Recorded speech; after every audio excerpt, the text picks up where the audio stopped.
Hey guys, it's me. I'm back with another video, guys. So in this video, what I'm going to be doing is showing you guys Super Clear 2.0 liquid glass. This resin, guys, is a 2-to-1 ratio, but it's for thick pour, so you can do 2 to 4 inches thick. So what I'm going to be doing, guys, in this video is we're going to be pouring and casting a few different things. I got a few different kind of bugs, beetles, as you guys can see. Also got a bumblebee, hornet, and I've also got like some smaller random things. I'm going to be casting my staples from when my Achilles was reattached.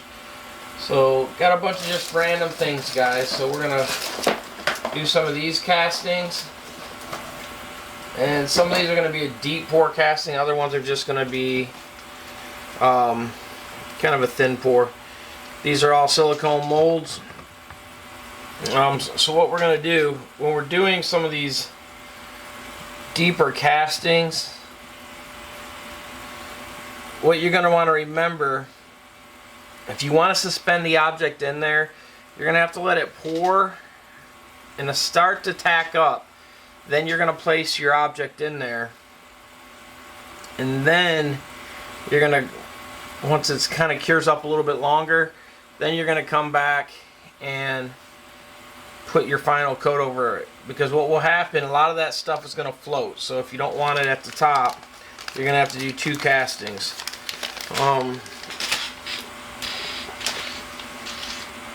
That being said, guys, like I said, this is liquid glass Super Clear 2.0 by FGCI. You can order it online. I'll try to put a link down below. I'm not an affiliate with them, guys. I don't get any money from them. I'm just done castings with other stuff, and so I decided to use their stuff. They make some fairly good castings from what people say, or resins from what I've been reading compared to some of these other companies out there. So that is what we're going to do. And like I said, some of these things, just going to kind of take our time and go at it, guys. When you mix this, you're going to want to stir at least 5 minutes before you pour. So I got a few different volumes here, guys. They're still all the same. We're going to just mix them up as we go, because you're not going to be able to pour it all in one sitting. Staples I might be able to, but anything else than that, it's not going to happen. So we're going to get it set up, and we're going to start, guys. Wear gloves also, guys. It will be better for you. I've also got that beetle there to cast. This is a big, what I call kind of pinching beetle.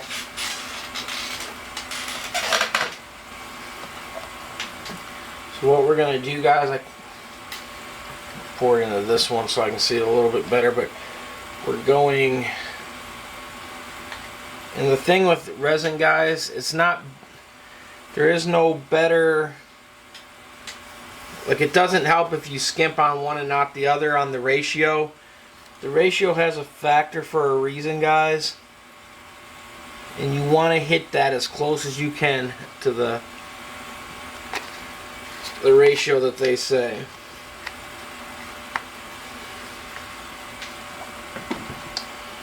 It's very runny. And like I said, I've got stir sticks and all this other stuff right here ready to go. This setup, this resin, guys, is also, it's a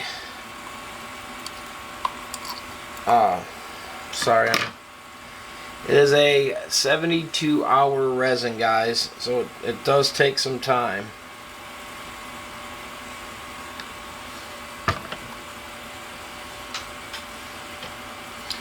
Okay, so we've got our 2 parts mix, 2-to-1 ratio.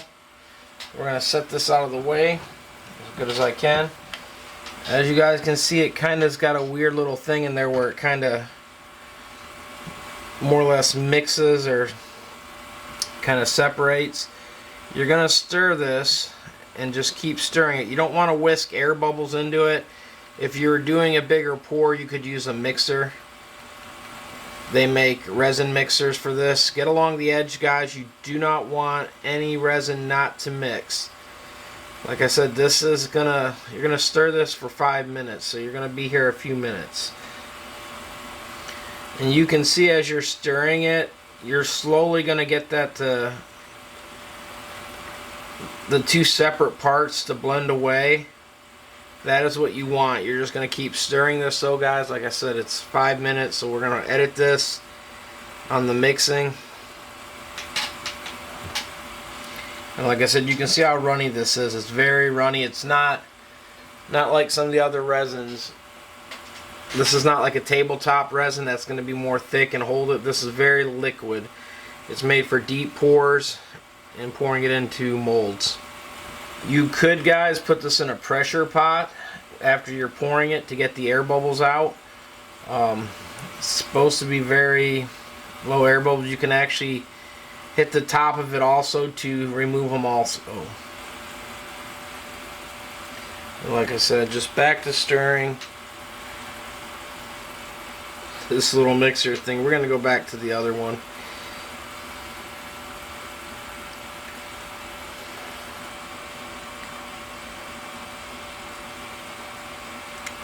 This little cup I've got, guys, this is a silicone cup, so everything should release out of it.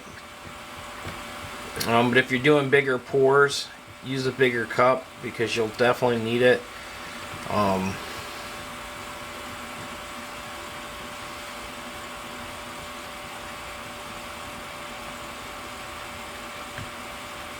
try to avoid getting air into it, guys. Try to not avoid whip air into it. If you do, it's not the end of the world, but you just want to try to avoid that if all possibilities.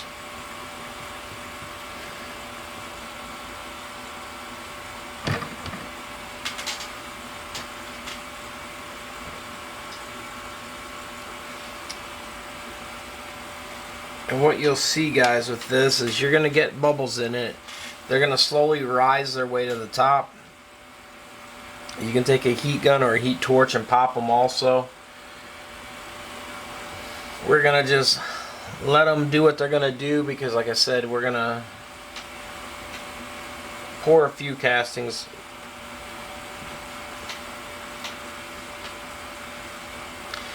You can let this sit here, guys, for 5 to 10 minutes, so then bubbles will come up to the top and kind of pop.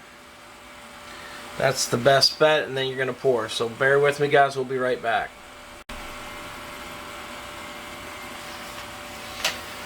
Okay, guys, so now we have some of the just random bugs, and we're going to do a bigger mix in a minute. So what I'm going to do, because some things will float, like these staples aren't going to float, they're just going to sink. So what I'm going to do is I've got this one mixed, so I'm going to pour it part of the way in here, or see how much it fills up.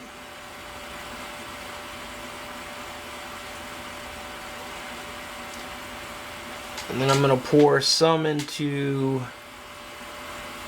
this mold. And this is the one that I'm going to pour set the staples in.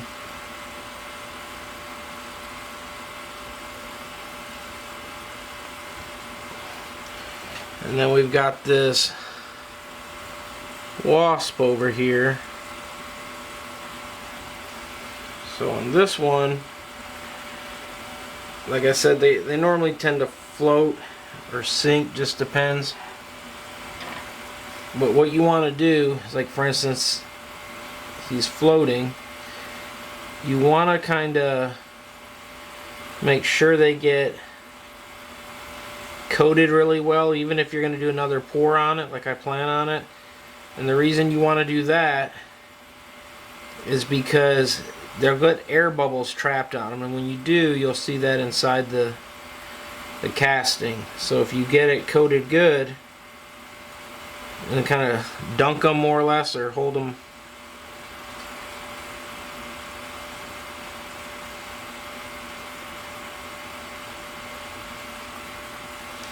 and get them where you want, because what we're going to do is we'll come back later and do a second pour on this one. And that second pour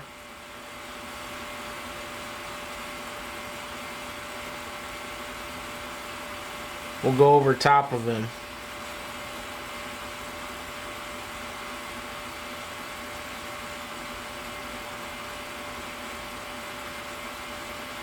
And like I said, the other option you can do is let it get tacky and then set them in here. It's totally up to you. But that's this one right here. And like I said, we're just going to let him sit in there. And then on here, where we poured the, or put the staples, we are going to put the staples. Like I said, these were all staples that were in my Achilles. So all I did is more or less got them right here, and then give me 1 second, guys. Let me.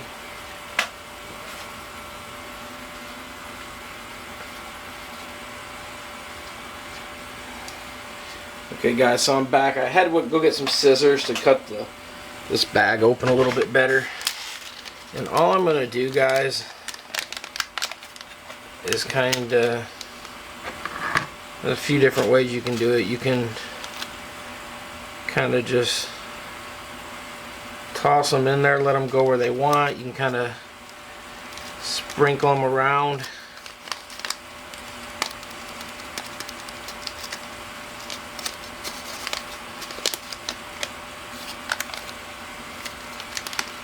It is totally up to you. So that's all of them. And what I'm going to do now is I'm going to come through behind here and just kind of, because I knew they would all sink, so I'm just going to kind of move them around where I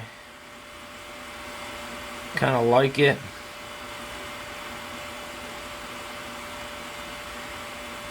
And you can knock them either all loose. You could do however you want. This stuff is totally up to you. Where the stuff is positioned and all that, you can spread things further apart. You can keep them close together.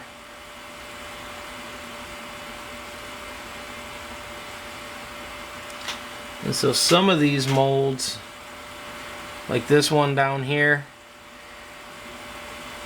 it is completely done after this. We're just going to let them sit here and cure. The bee, or the hornet here,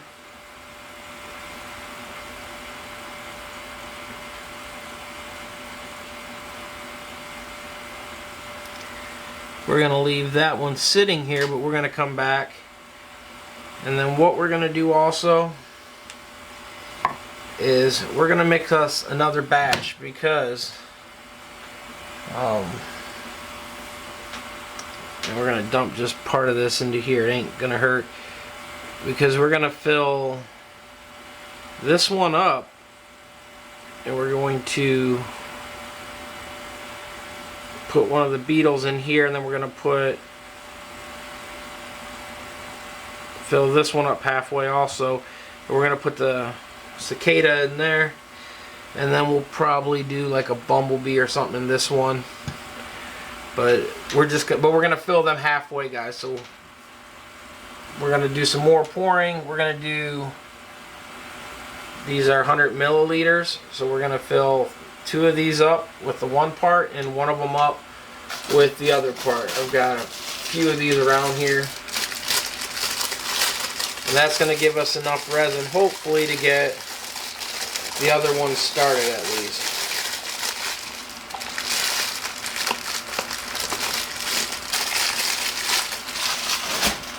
And like I said, some of the things you just got to kind of keep an eye on. Like I said, if you let it set up a little bit better, you can kind of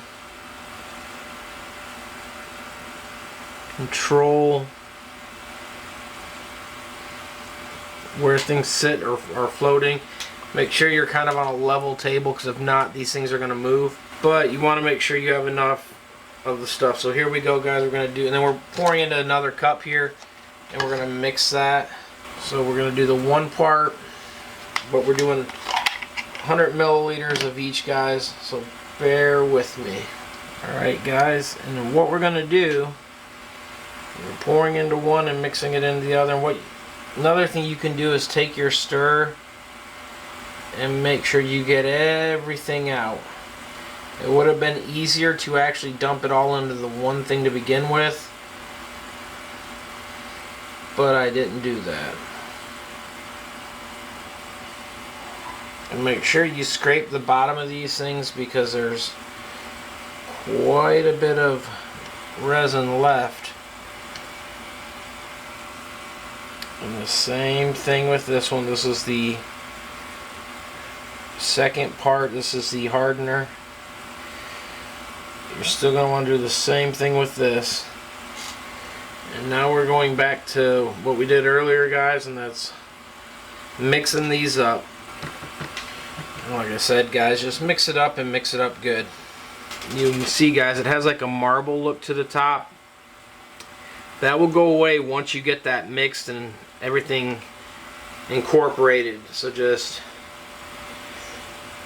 scrape the sides, scrape everything, scrape the bottoms. But that will all go away once it's mixed. And as you guys can see, as you mix, that white went away, the marble.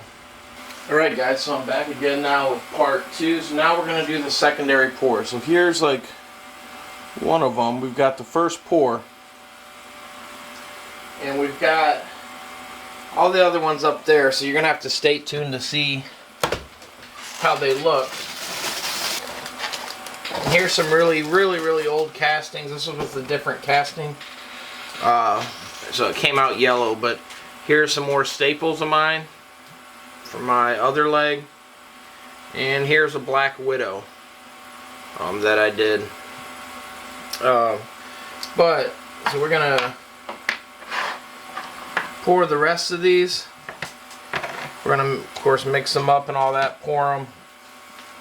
And what I'm doing now is, like, for instance, on this ball, we already got the first half. There is a bug in there, and we're gonna pour the rest of it all the way up. So this one will be a round ball.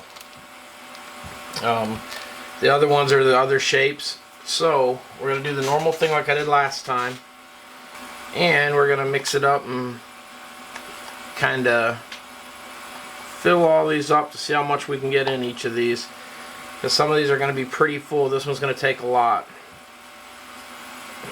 So here we go, guys. I'm going to mix it up, pour it, and then stay tuned. You'll see the ending of the video after we get them all poured. Alright, guys, so here's the final results. We had some issues with some of these. What happened, if you don't put things in at the right time, you will get things like this beetle floated to the top. I tried pushing some of these back in, and what you see, like this hornet or wasp, I pushed it back in, but when you do, you entrap more air bubbles. When you get it pushed down, I did a two-part pour. I poured one part and then waited pretty much to the next day to do the rest. So I mean, it's not bad from the top. The side is near the top though, and you can see some of this waviness. You can see the second pour line. It does happen. Sometimes you get good pour, sometimes you get bad pours. It's just practice. Try to let it sit up a little bit longer before, so it entraps them in there. Same thing with this Bumblebee. This was one that was entrapped. Very clear. I didn't use a vacuum pot or a pressure pot. This Bumblebee, almost perfect. You can see the seam line, and I did have to push him back in. That's why you see the air bubbles around him. Other than that though, it did come out like it should. The ball itself, I dropped a paper clip in when I was trying to push the beetle down, and it does have that. I'll go back and fill this in after with the rest of the top and get it filled all the way in so it looks right. But so you can see that's where that's at. And one of the legs broke off for me pushing it down. But in general, to learn anything, it's kind of cool the way it is. Paper clips in there, so it's kind of funny. The pyramid came out great. This is another one. It's kind of cool how you have the reflection off the bottom. There's only one in there. But the pyramid does that kind of pyramid thing and gives it the other effect. And then last but not least are my staples. Came out great. Used as a coaster. You want to let this stuff set up 72 hours or longer. What you can do is, like where it's got that lip on here, you can go through razor, knock it down. You can wet sand these and then buff them out after to get them clear, or you can do whatever you want. But there it is, guys. Hope you found it useful. And like I said, this one floated to the top. We'll take it out eventually. I'm going to take it out, probably cut the bottom part off, and then cast the top part and just recast them. But there it is, guys. You can see all the different castings. Hope you guys found this video interesting. If you guys have any questions, leave a comment down below and I'll try to answer them to the best of my abilities, guys. Thanks again for watching. Please like, subscribe, and give this video a thumbs up. ROLLO2413. I'm out. Make sure to hit that subscribe button. That's why you don't miss any more Michi and Bobby videos.